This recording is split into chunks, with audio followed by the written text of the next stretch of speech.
नमस्कार, मैं श्याम गिरी। आप देख रहे हैं TV India news 24। TV India news 24 में आप सभी दर्शकों का स्वागत है। महाराष्ट्र एनडीए में अचानक एक बवाल सी परिस्थिति मच गई।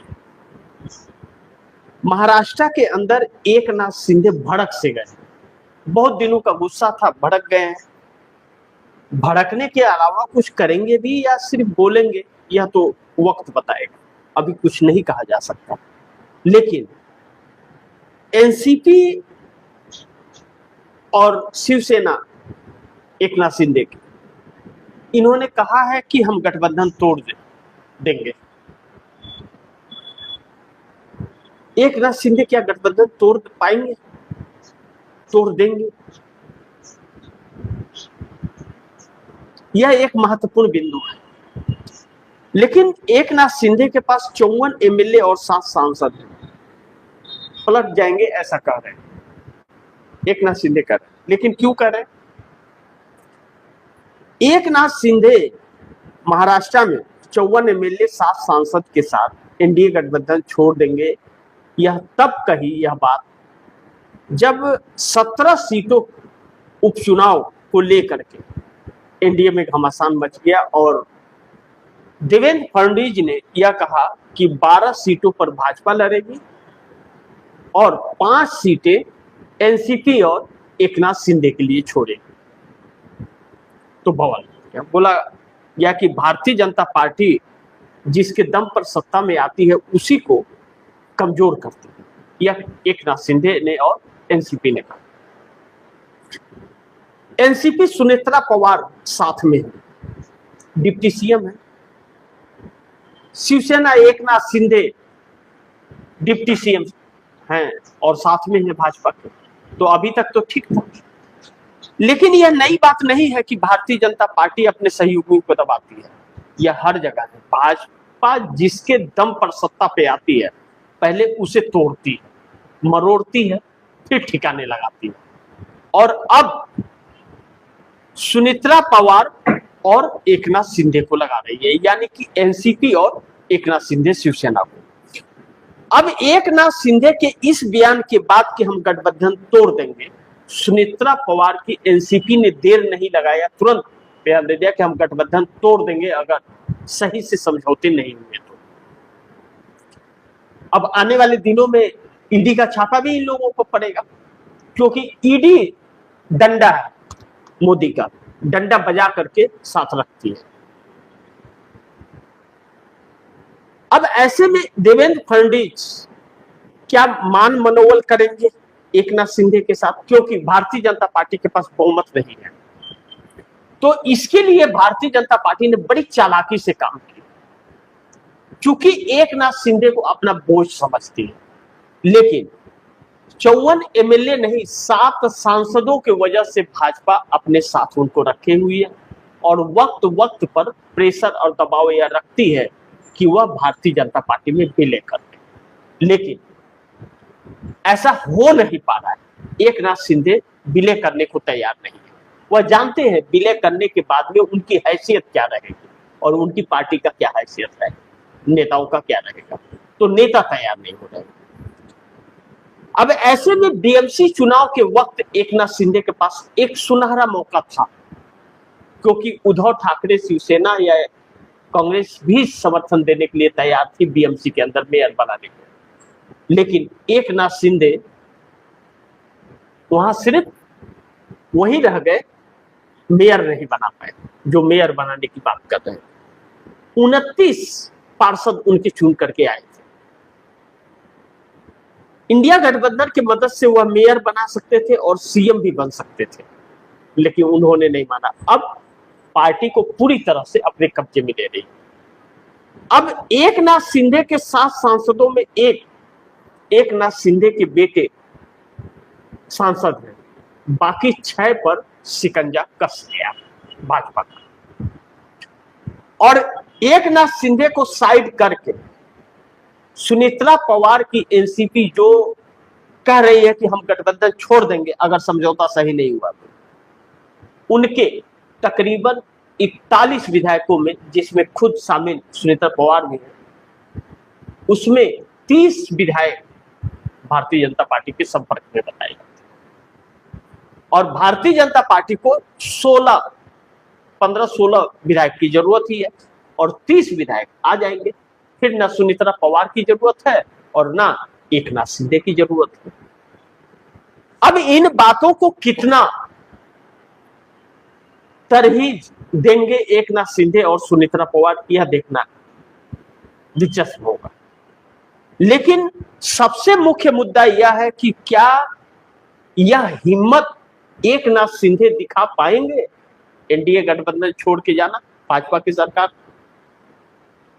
मुझे लगता तो नहीं है कि इतनी हिम्मत उनके अंदर है और वह हिम्मत दिखा सके। अगर इतनी हिम्मत रहती तो जिस थाली में खाया था उस थाली को छेद करके ना आए होते। बाला साहब ठाकरे की विरासत को न छीना होता और आज उद्धव ठाकरे को नई पार्टी न बनानी पड़ेगी। तो जैसा को तैसा और भवानी को भैसा चढ़ता है। तो जो एकनाथ शिंदे ने कर्म किए, चाहे जिन दबावों में किए हो, जिन प्रेशर में किए हो, उसकी सजा इन्हें ऐसे ही मिल रही है जैसे नीतीश कुमार के कर्मों की सजा मिल रही है बिहार में। दूसरी तरफ एनसीपी सुनीत्रा पवार, अजित पवार की पत्नी, अब अजित पवार तो इस दुनिया में है नहीं, सुनीत्रा पवार ने अजित पवार की निधन के बाद उनकी 13वीं भी नहीं बीती थी कि सुनीत्रा पवार डिप्टी सीएम का शपथ ले ली। अभी 48 घंटे भी नहीं हुए डिप्टी सीएम का शपथ ले। इतनी भी क्या मारामारी थी कि जैसे महाराष्ट्र सुनीत्रा पवार के बगैर सूना पड़ा था, भूखा रह जाता। ऐसी भी क्या जल्दबाजी, 13वीं के बाद नहीं। लेकिन वह एक षड्यंत्र था सुनीत्रा पवार को डिप्टी सीएम बनाना, क्योंकि रोहित पवार ने जिस तरह से सवाल खड़ा किया कि अजीत पवार का निधन नहीं हुआ, उनके खिलाफ साजिश हुई, यह रोहित पवार का आरोप था और उसकी जांच हुई, जो कुछ भी नहीं। और सुनीत्रा पवार एक शब्द नहीं बोल सकी भाजपा के साथ डिप्टी सीएम बन के, इसीलिए उन्हें बनाया गया। अब ऐसे में दो अहम सवाल हैं जिस पर हम लोग को चर्चा करना बहुत जरूरी है।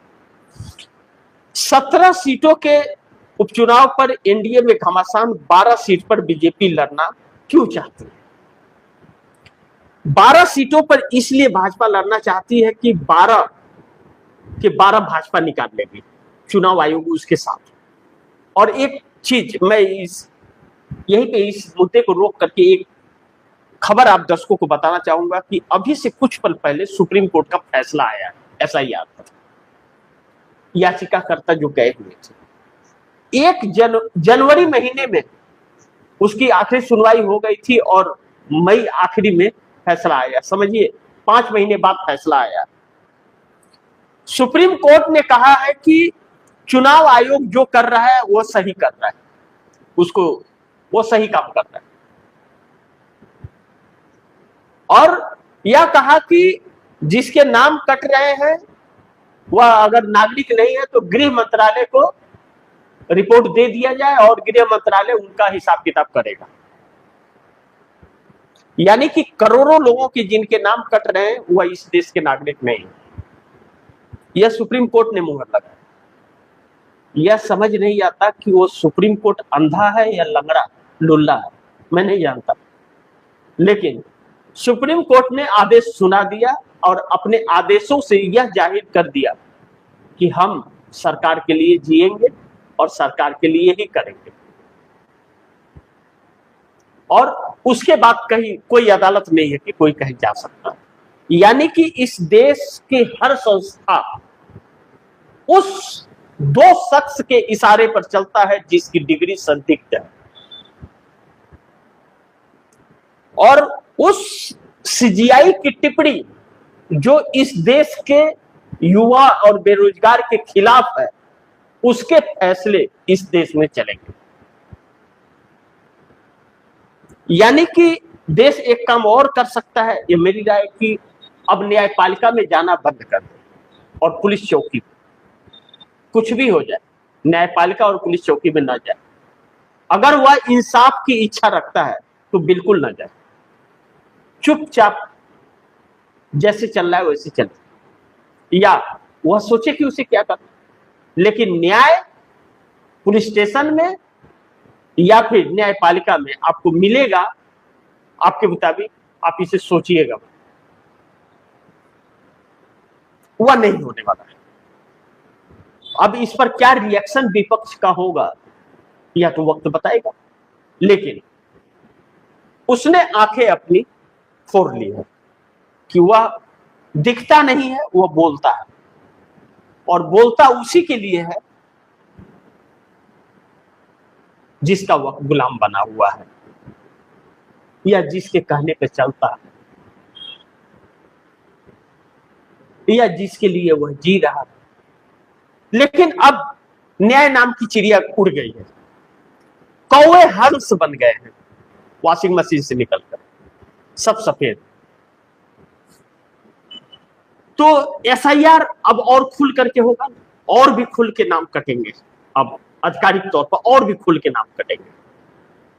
इसी देश के नागरिक को दो अनपढ़ इस देश के नागरिक को ही घुसपैठिए बता देंगे।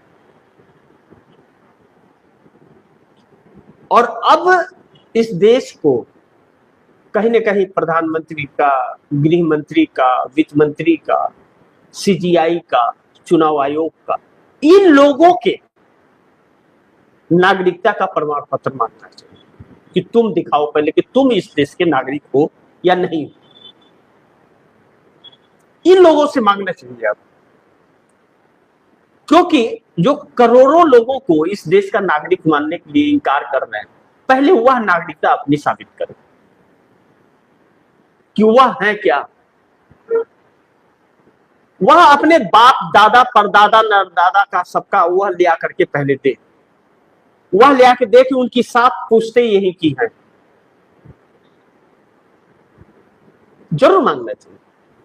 जब वह करोड़ों लोगों को निर्धारित कर रहे हैं कि वह इस देश का नागरिक नहीं है, तो वह अपने आप को पहले साबित करे कि वह है क्या, फिर जो बोल रहे हैं वो मान ले।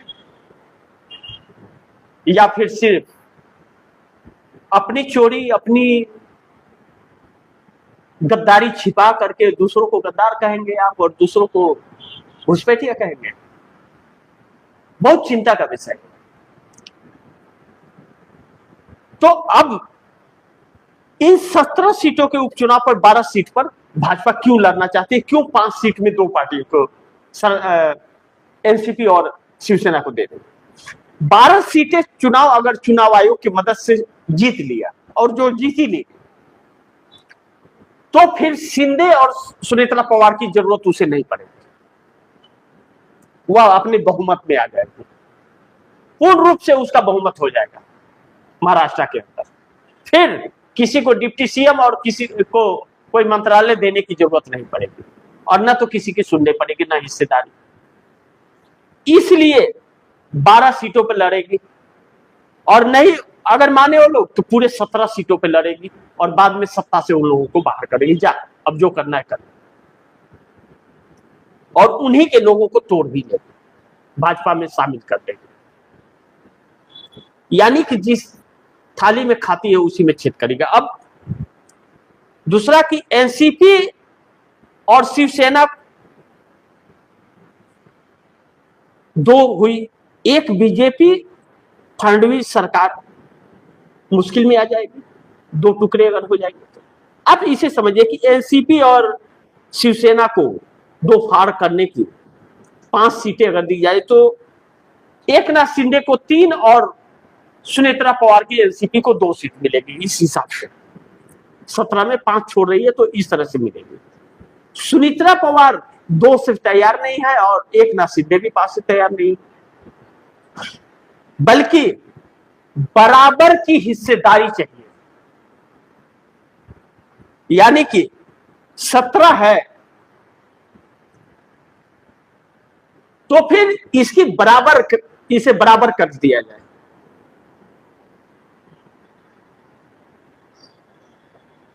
अब 5-5 भी अगर दिए जाते हैं तो क्या मान लेंगे?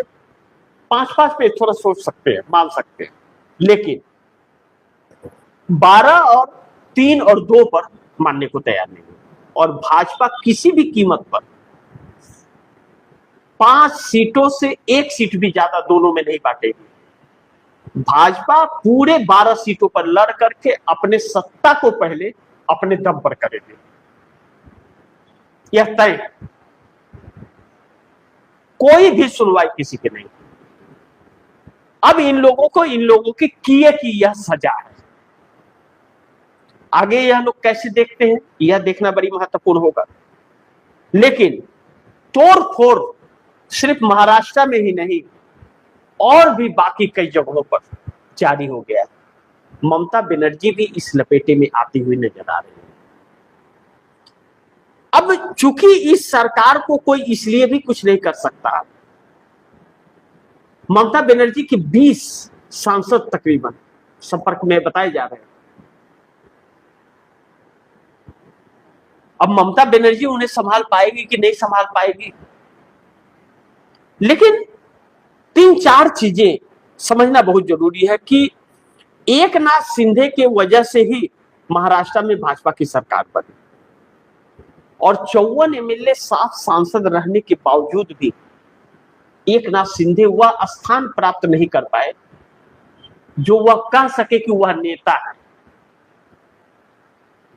जबकि 7 सांसद नरेंद्र मोदी के लिए बहुत जरूरी हैं, भले 54 विधायक देवेंद्र फडणवीस के लिए महाराष्ट्र में जरूरी हो या ना हो, लेकिन फिर भी उनका कोई कदर नहीं।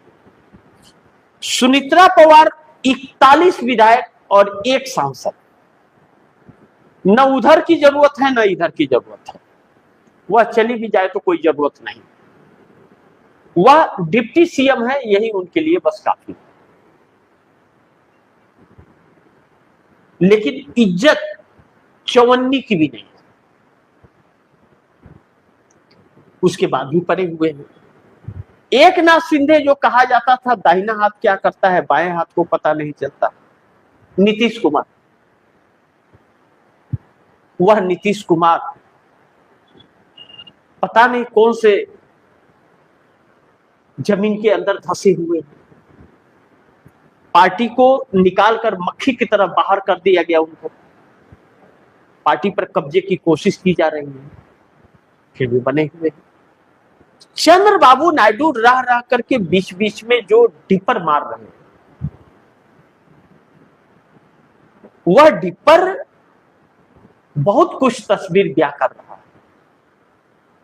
लेकिन क्या चंद्रबाबू नायडू वह हिम्मत और जज्बा दिखा पाएंगे?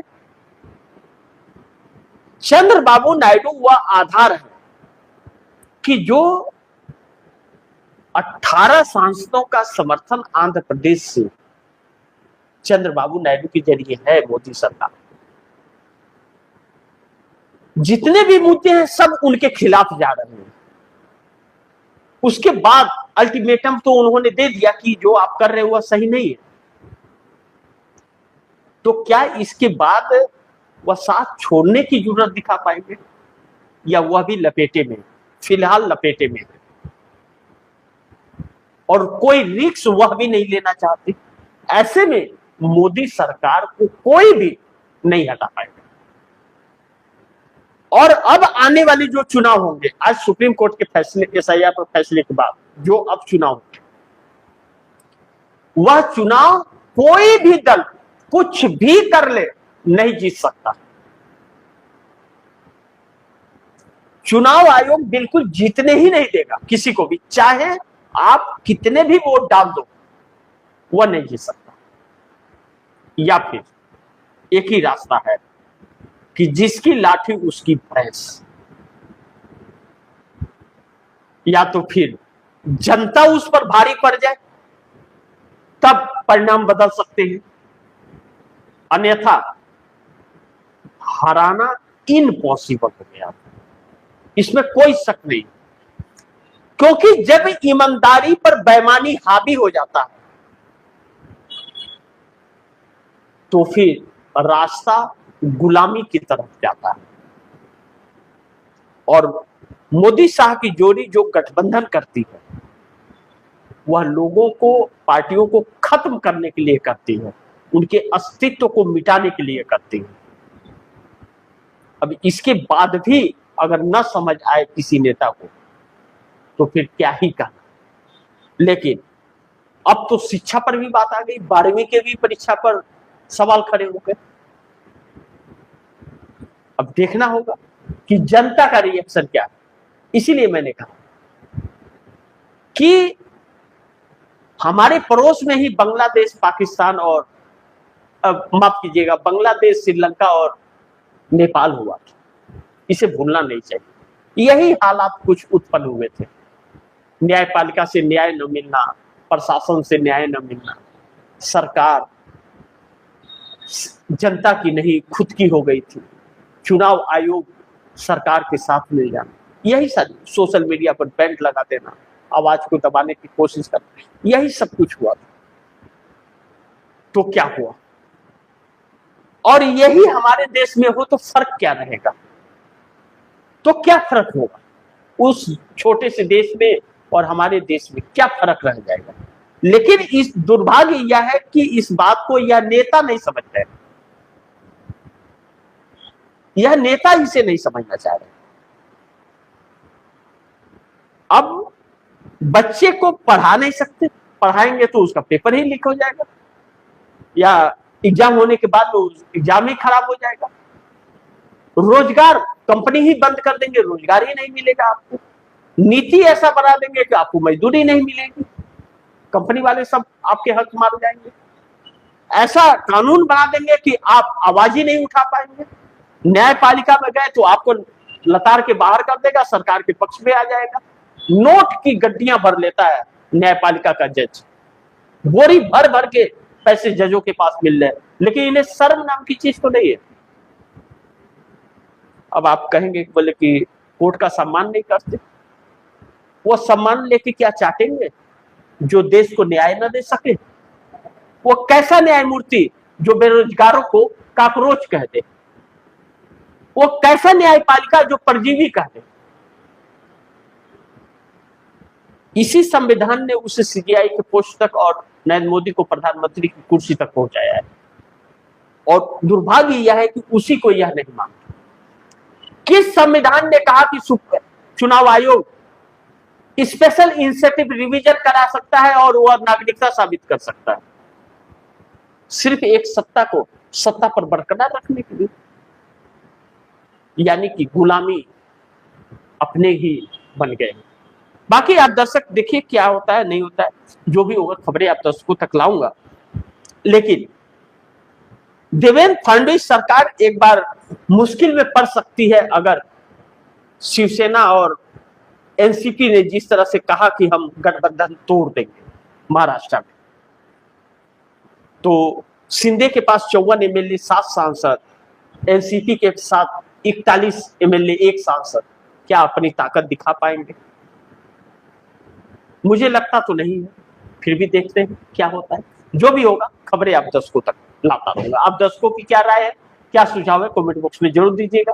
इस खबर को ज्यादा से ज्यादा शेयर कीजिएगा, अपने दोस्तों को भी कहिएगा आगे शेयर करें। और आपने टीएफडी इंडिया न्यूज़ 24 को सब्सक्राइब नहीं किया, सब्सक्राइब कर लीजिए, अपने दोस्तों को भी कहिएगा सब्सक्राइब करें। मिलते हैं अगली खबर के साथ, तब तक के लिए नमस्कार।